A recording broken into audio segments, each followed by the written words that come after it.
Sevgili dostlar, herkese hayırlı günler diliyorum. Rabbim inşallah bütün yolculuklarımızı hayırlı, bereketli, güzel eylesin. İnsan Bismillah diyerek Allah'ın adıyla çıktığı her yoldan muzaffer olarak, kazanan olarak çıkar. Bu bütün yolculuklar için geçerlidir. Evlilik yolculuğu içinde, ticaret yolculuğu içinde, siyaset yolculuğu içinde, insanlık yolculuğu içinde bütün atılan adımların evveline Allah'ın adını koyduğunuzda işin gidişatı ve devamı, en sonunda akıbeti bambaşka seyreder. Bugün sizlerle sanal fiyat oluşturma ve ticaret üzerine konuşmak istiyorum. Virtual Price Creation. Sanal fiyat oluşturma. Bu ne demek? 10 liralık bir ürün sizin tarafınızdan alındığında serbest piyasa koşullarında, serbest rekabet koşullarında, serbest alım satım koşullarında siz 5 liraya alıp 10 liraya satabilirsiniz. 11-12'ye de satabilirsiniz. 7 liraya alan 12'ye de satabilir. Kaça aldığınız, ne kadar uygun aldığınız sizin maharetiniz, sizin menbaından, çıkış yerinden onu yakalayıp alıp deponuza, haznenize koymanız. Ya da bu fiyatı size özel karşı taraf kıldı ve sizinle çalışmak için bir jest yaptıysa bu da sizin farkınızdır. Piyasada tercihler söz konusudur. Herkese mal verilmez, herkesten mal alınmaz. Herkesle uzun soluklu ticaret de yapılmaz. Ticaret itibar gerektirir, sermaye gerektirir, doğru sözlülük gerektirir. Ve sizin piyasadaki bütün çalışanlarla, bütün firmalarla, bütün tedarikçilerle bütün alışverişiniz baştan aşağı değerlendirilir. Ona göre bir ticaret karnesi çıkarılır ve size ona göre ürün satışı ya da sizden ürün alımı gerçekleştirilir. Dolayısıyla geçmişinizin düzgün olması, geleceğinizin de düzgün olacağının garantisi olmakla beraber bu hissiyatı karşı tarafa vermekle mükellefsiniz. Aksi takdirde ticarete girmeyin. Bir sene içerisinde batma ihtimaliniz daha yüksektir. Eğer yalancıysanız yine girmeyin. Evet, bir yere kadar ticaretiniz gider ama gerçekten bir gün çok fena tökezlersiniz. Sevgili dostlar, öncelikle insan ticarette zarar görmemeli. Yapılan bütün alışverişlerde insan esaslı olmalı. İnsanın piyasa koşullarının altında kalmaması çok önemli. Ekmek fiyatından, su fiyatından, süt fiyatından, et fiyatından, ana besin maddelerimizden başlamak üzere bütün kalemlerde insanın korunması. Çünkü İslam inancına göre, hatta tüm inançlarda da buna yakın bakış söz konusudur. İnsanın aklı, dini, malı, canı mutlaka korunmalıdır. Bunlar ihtiyaçlar hiyerarşisi, Maslow'un da bakışına çok yakındır.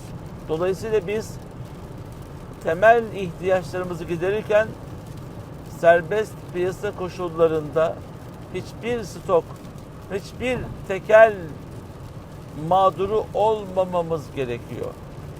Yani İslam piyasada tekel oluşmamalı diyor. Aşırı servet elde edilmemeli. Efendim piyasa böyle diyerek çok yüksek rakamlarla, çok fahiş rakamlarla ya da fırsat kollayarak, işte pandemide yaşadık bunu, bazı kalemlerin arzında sıkıntı olduğu için talebi karşılamak üzere elindeki malı gerçek rakamından 2 kat, 3 kat daha yukarı sattılar. İşte bu sanal fiyatla satılan rakamlar, itibari rakamlar, malın arkası yok. malın arkası olmadığı için liste üstü fiyat satışları. Yani malın arkası yok diyerek liste üstü fiyatla satarak kendini de içinde bulunduğun toplumu da sıkıntıya sokuyorsun. لِكَيْ لَا يَكُونَ دُولَةً بَيْنَ الْاَغْنِيَاءِ مِنْكُمْ. Zenginler arasında tekelleşme olmasın diyor Kur'an. Var mı Türkiye'de ve dünyada? Maalesef var. Ben zenginlere düşmanlık adına bunu söylemiyorum. Zenginlerin yardakçıları, zenginlerin satış müdürleri, zenginlerin fabrikadaki satış sistemleri geliyorlar. Efendim bu ayki kar ortalamamız %60'ı aştı falan. Böyle yapıyor. O da öyle mi ya, çok iyi falan. Biz de arabayı mı değiştirsek? Bir fabrika daha mı açsak falan. Ya biz bunu nasıl reel yaparız? Nasıl daha uyguna çekebiliriz? Piyasada bir numaraysak, bizim rakamlarımız geçerliyse biz karlılığımızı birazcık azaltalım ve fahiş rakam olmasının önüne geçelim diyen yok. Kim ne kadar daha fazla kazanır? İşte ticaret budur. Ticaret bu değildir. Bizim İslam inancındaki ticaretimiz bu değildir. Bu aldatma, bu men gashşena feleyse minna, aldatan bizden değildir. Fiyat olarak nasıl olsa yiyor, nasıl olsa gidiyor diyerek malı satmak da doğru bir şey değil. Piyasa ne demektir biliyor musunuz? Hep konuşuyoruz da. Piyasa insanlığın ortak aklıdır. İnsanlığın ortak aklı neyse bu geçerlidir. Biz ortak aklı zedeleyecek, eyvah fiyatlar el yakıyor, mahvolduk diyorsa vatandaş, vallahi o satışın tam içerisinde ve sonrasında vebalde izlemektir. Ben şundan şu kadar daha fazla kazandım, ben şu kadar daha borsada ilerledim, ben şu kadar daha rakamlar kazandım diyerek bu şekilde hava atmak yerine ne kadar uygun fiyatlarla satış yaptınız. Türkiye'de böyle firmalar var. Türkiye'nin kendi öz sermayesiyle kurduğu bir firma var. Ve tüm Türkiye'de ilk kurulduğu günden bugüne aynı rakam. Hiçbir rakam farkı gözetmeksizin, hiçbir taşıma farkı koymaksızın, hiçbir bölge özel uygulamasının kendilerinde yarattığı yük olmaksızın fiyat politikası her yerde aynı olduğu için Türkiye'nin gönülden seçilen markası oldu. Demek ki bu da yapılabiliyormuş. Makul, reasonable, akla uygun fiyatla satış yapmak kadar güzel bir şey yoktur.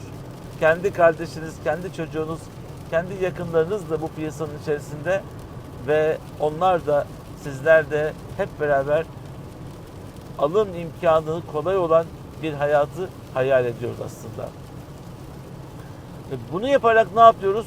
Alım imkanı olan insanların elinden alım imkanlarını söküp alıyoruz.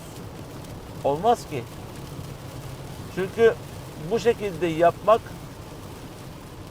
insanların ticari hallerini alt üst etmek demek ve onların zarar etmeleri de piyasanın mevcut halini bize gösteriyor. Bir kişi değil, hiç kimsenin zarar görmemesi gerekiyor. Makul rakamlar oldu mu gerçek satışlar ortaya çıkar. Fiyatlar fahiş, alamıyoruz, güç yetmiyor diyorsa birisi pazarda, işte bu sıkıntılı bir haldir.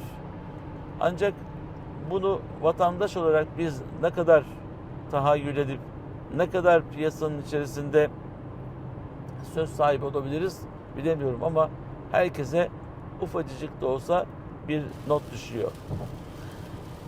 Ne beni kandır ne de başkasını. İslam'da, İslam hukukunda buna neceş deniyor. Neceş, sanal fiyat oluşturma.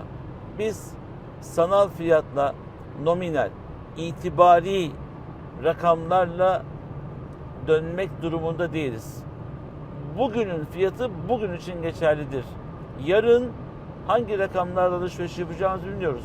Bugün hayatımızın, ticari hayatımızın, siyasi hayatımızın, içtimai hayatımızın tamamının, yani gelecek günlerinin ilk günü ya da hayatımızın son günü. Bu son gün ya da ilk günü en güzel şekilde değerlendirmek akıl kârıdır. aklını iyi kullanan insanlarındır.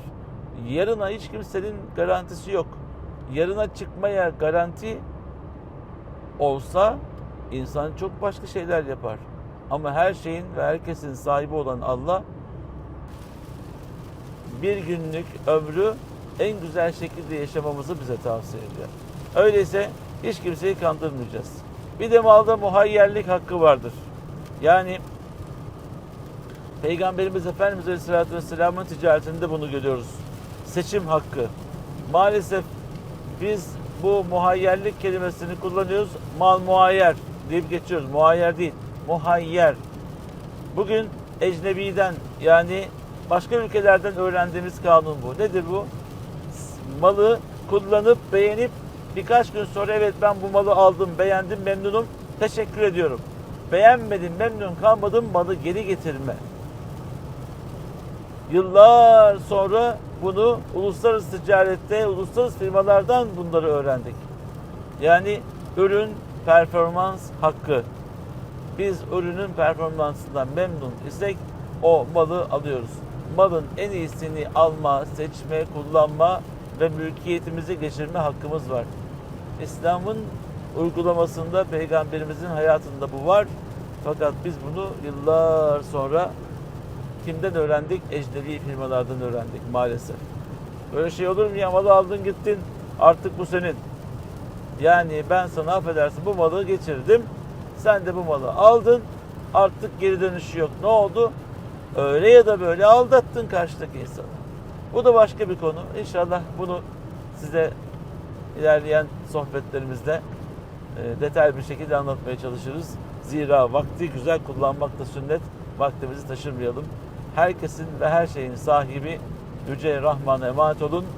Sevgiyi, muhabbeti, iyiliği, dürüstlüğü stok yapalım. Bu bize her yerde lazım olacak. Görüşmek üzere.